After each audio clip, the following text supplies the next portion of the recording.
বন্ধন থাকে না। এবং আমি যে ছেলে ছিলাম ওখানে আমার প্রতিবেশী ছিলেন মীর কাসেম আলী সাহেব, এটিএম আজহার সাহেব, পার্শ্ববর্তী ছেলে ছিলেন আব্দুল কাদের মোল্লা, আর একটু দূরে ছিলেন কামরুজ্জামান সাহেব। তো যার জন্য এর বাইরে শিবিরের যারা সভাপতি, সেক্রেটারি বা অন্যান্য বড় নেতা যারা বিভিন্ন সময়টিতে জেলখানাতে গিয়েছেন বা ছিলেন, তাদের সঙ্গে আমার কথাবার্তা হতো। অনেকে আসতেন, পথে দেখা হতো, হাসপাতালে দেখা হতো। তো ওই সময়টিতে আমি তাদেরকে আমার ক্ষুদ্র বুদ্ধি যতটুকু আছে দেখার চেষ্টা করেছি এবং জানার চেষ্টা করেছি। তাদেরকে কখনোই বিভ্রান্ত, হতোদ্যম কিংবা যাকে বলা হয় ফ্রাস্ট্রেটেড, এই অবস্থা আমি কখনো দেখিনি।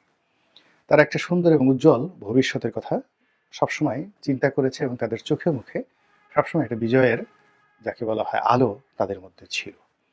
এইগুলো একটা। জেলখানাতে গেলে সবাই যেহেতু হাপিত্তেশ করে, অনেকে কান্নাকাটি করে, অনেকে সবকিছু ছেড়ে দেয়, আত্মসমর্পণ করার চেষ্টা করে বা বের হওয়ার জন্য খুব নিষ্পিস করে। কিন্তু জামাত এবং শিবিরের যারা লোকজন তারা ওই জেলখানার মধ্যে ওটাকেই তারা বাড়িঘর বানিয়ে ফেলেছিল। এবং ওখানে যাওয়া আসা তাদের কাছে মনে হতো যে বাবার বাড়ি থেকে শ্বশুর বাড়িতে যাচ্ছি, কিংবা বাবার বাড়ি থেকে নানা বাড়িতে যাচ্ছি, মামা বাড়িতে যাচ্ছি, এইরকম মানে জেলখানাকে তারা একটা অহরহ জায়গা মনে করেছিল। আর কোর্ট কাছারিকেও তারা ওইরকম পাত্তা দিত না, কোনো অবস্থাতেই তারা পাত্তা দিত না। তারপরে রিমান্ড, পুলিশে ধরা, মারধর, এগুলো নিয়ে তাদের কোনো অভিযোগ ছিল না।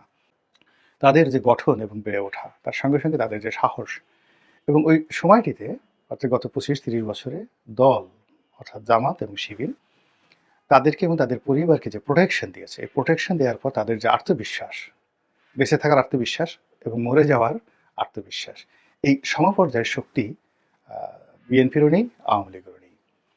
এটা হলো আমার কাছে মনে হয়েছে তখন। 2 নম্বর হলো যে একটি কথা মীর কাসেম আলী সাহেব আমাকে বলেছিলেন, যেটা আমি বিশ্বাস করিনি।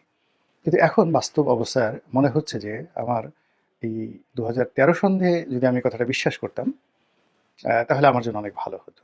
তো উনি যেটা বলেছিলেন যে দেশের বিশ্ববিদ্যালয়গুলোতে শিবিরের যে ক্ষমতা বা শক্তিমত্তা, এই ক্ষমতা এবং শক্তিমত্তা আমাদের এখন এমন পর্যায়ে আছে, ইন অল রেসপেক্ট, মানে কথাটা হলো যেভাবেই আপনি বলেন না কেন সেই শক্তি আমাদের আছে। এবং পুলিশ যদি এখানে খালি নিউট্রাল থাকে, ছাত্রলীগ এবং ছাত্রদল সম্মিলিতভাবে একসঙ্গে আমাদের বিরুদ্ধে দাঁড়াবে, আর 1 ঘন্টা সময়ের মধ্যে আমরা তাদেরকে ক্যাম্পাস ছাড়া করতে পারবো।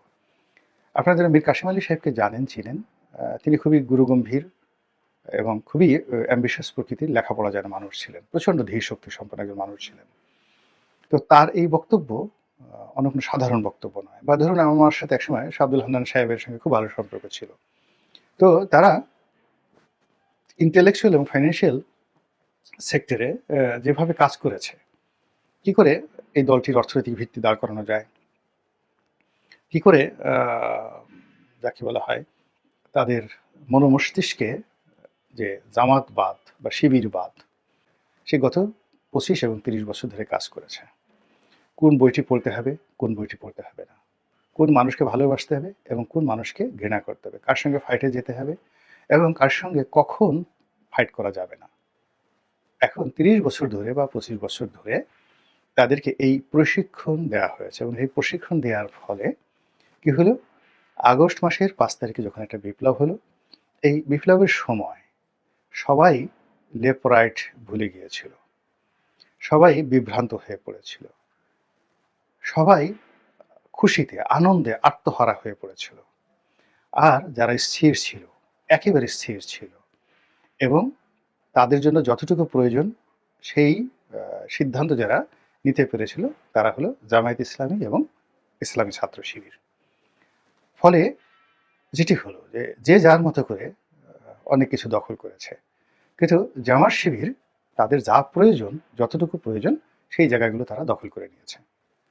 এখন সেই দখলের মাত্রাটা কেমন, এই ছোট্ট একটা কাহিনী বলেই আমি আমার আজকের ভিডিওটা শেষ করব। সেটি হলো যে যেমন দেখা গেল বাদশাহ হারুন আর রশিদ তার একজন বাদী ছিলেন, সেই বাদীকে তিনি অতিশয় ভালোবাসতেন। তো এটি নিয়ে পুরো রাষ্ট্রে, রাজ্যে, রাজদরবারে উজির নাজিরের মধ্যে ভীষণ রকম বদনামি, যে এইটি কেমন হলো, এত বড় একজন বাদশাহ, একজন কালো কৃষ্ণাঙ্গ বাদী তার প্রেমে হাবুডুবু খাচ্ছেন এবং তাকে ভালোবাসছেন।